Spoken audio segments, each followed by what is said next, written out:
Queridos irmãos, uma boa noite a todos. Sejam todos bem-vindos.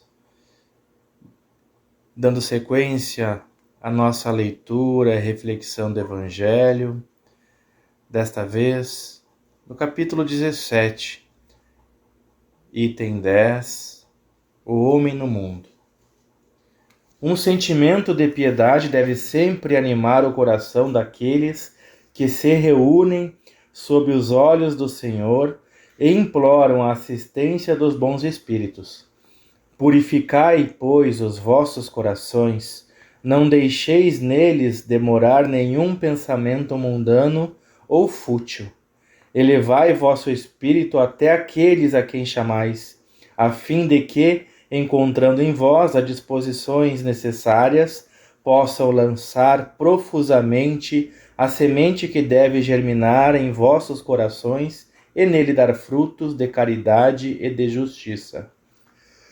Não creais, todavia, que em vos exortando sem cessar a prece e a evocação mental, nós vos exortamos a viver uma vida mística que vos mantenha fora das leis da sociedade e que estáis condenados a viver. Não vivei com os homens de vossa época, como devem viver os homens. Sacrificai as necessidades, mesmo as frivolidades do dia, mas sacrificai-as com um sentimento de pureza que as possa santificar. Fostes chamados a entrar em contato com espíritos de natureza diferente, de caracteres opostos. Não choqueis nenhum daqueles com os quais vos encontrardes. Sede alegres, sede felizes, mas da alegria que dá uma boa consciência, da felicidade do herdeiro do céu, contando os dias que o aproximam de sua herança. A virtude não consiste em tomar um aspecto severo e lúgubre, em repelir os prazeres que as vossas condições humanas permitem. Basta informar todos os atos da vida ao Criador que deu essa vida.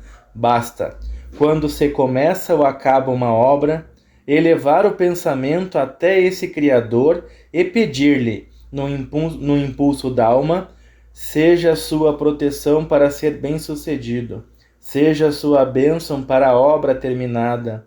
O que quer que fizerdes, remontai à fonte de todas as coisas. Nada façais sem que a lembrança de Deus venha purificar e santificar os vossos atos. A perfeição está inteiramente, como disse o Cristo, na prática da caridade absoluta, mas os deveres da caridade se estendem a todas as posições sociais, desde a menor até a maior. O homem que vivesse só não teria caridade a exercer. Não é senão no contato com os semelhantes, nas lutas mais penosas, que disso encontra a ocasião.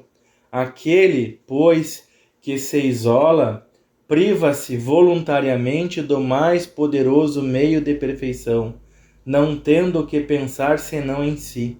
Sua vida é a de um egoísta.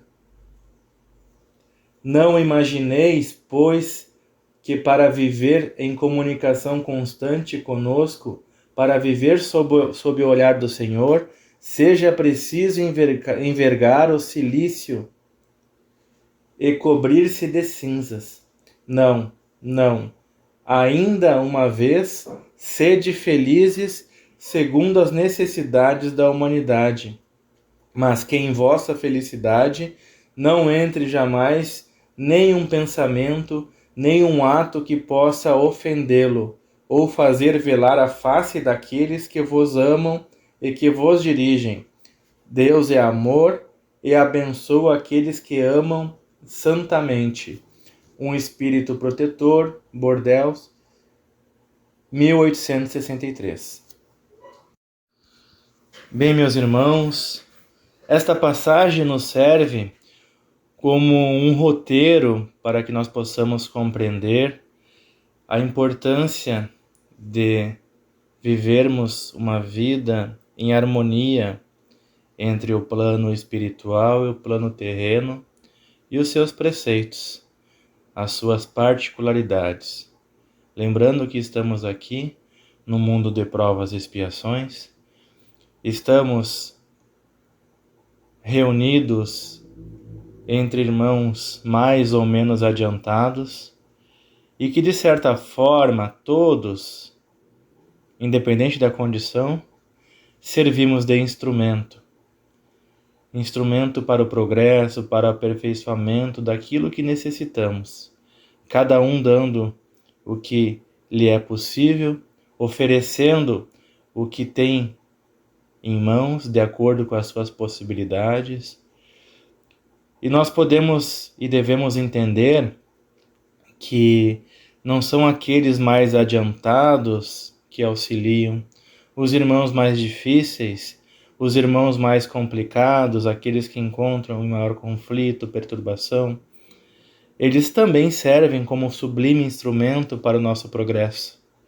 E essas pessoas podem se encontrar nas nossas famílias, no nosso círculo de amigos, no nosso trabalho, ou seja, na nossa comunidade, seja como for, para nos testar, para nos mostrar o caminho, mas que nós precisamos nos esforçar. Nesse trecho também nos mostra que não existe tarefa mais ou menos importante. Toda tarefa que nos é colocada, que nós nos dispomos a desempenhar, ela tem a sua importância. O mais importante, na perspectiva de Deus, é o quanto nós buscamos praticar as virtudes divinas, o quanto nós aprendemos e nos purificamos a partir daquilo que nos comprometermos em fazer. E que a cada programação nos é proposta, nós escolhemos e nos é permitido desempenhar aquilo que for melhor, mais útil ao nosso progresso. Lembrando que o mais importante é que nós conquistemos a nossa evolução, o nosso aperfeiçoamento. E que a cada tarefa aqui no plano terreno, sobretudo, ela serve apenas como um instrumento provisório. Aquelas tarefas que demandam mais autoridade, mais responsabilidade, não são mais importantes do que aquelas tarefas que nós entendemos como tarefas simples, mais rústicas. Aos olhos de Cristo, não há diferença alguma. E esse trecho, ele é bastante revelador nesse sentido. Esse trecho ainda nos traz a importância de que nós coloquemos Deus em todas as coisas que acontecem em nossas vidas, sejam conquistas, sejam momentos dificultosos, nas adversidades. Em tudo nós devemos colocar Deus e, sobretudo, agradecer. Cientes de que nada ocorre sem a sua anuência, nada ocorre sem a permissão divina, porque Ele tudo sabe, Ele tudo vê. Deus, Ele não violenta nenhuma alma, não violenta nenhum filho. E as tarefas das mais simples às mais difíceis são oportunidades, mas, sobretudo, nós podemos encarar como bênçãos divinas, como atos misericordiosos. E, meus irmãos, para contribuir um pouco mais com esta reflexão, eu quero compartilhar convosco um trecho que consta no livro Poetas Redivivos, da Lavra Mediúnica do Chico Xavier, de autores diversos. O subtítulo desse capítulo é Enquanto. Enquanto há céu azul para teus olhos, deixa que a luz de Deus te ajude e guarde, e reflete-lhe as bênçãos para a vida, antes que seja tarde. Enquanto o pensamento claro e belo em teu cérebro puro vibra e arde, cultiva a ideia nobre e redentora, antes que seja tarde.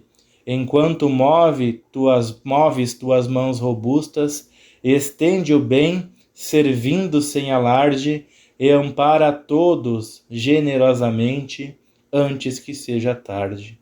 Enquanto a boca lúcida te exprime, foge a treva maligna e covarde, e esquece o verbo deturpado e louco, antes que seja tarde. Embora a dor e o pranto não permitas que a tua fé sublime se abastarde, abraça a luta e segue para a frente antes que seja tarde. Não ouvides que o túmulo te espera, sem que a polpa terrena te resguarde, e busca em Cristo a vida soberana, antes que seja tarde. Do Espírito João Coutinho. Meus irmãos, então, seguindo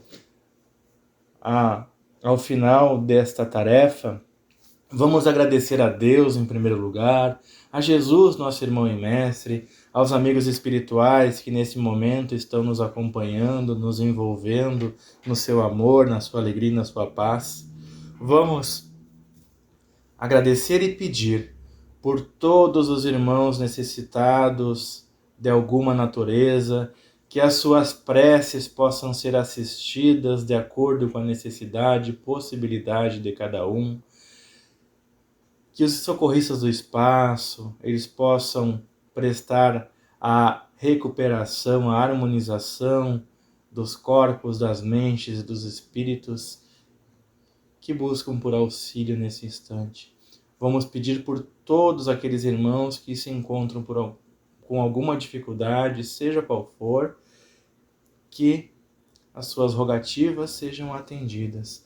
Vamos pedir ainda que as nossas águas sejam magnetizadas e nelas colocadas um remédio, a fim de que possamos receber o tratamento necessário, o tratamento devido.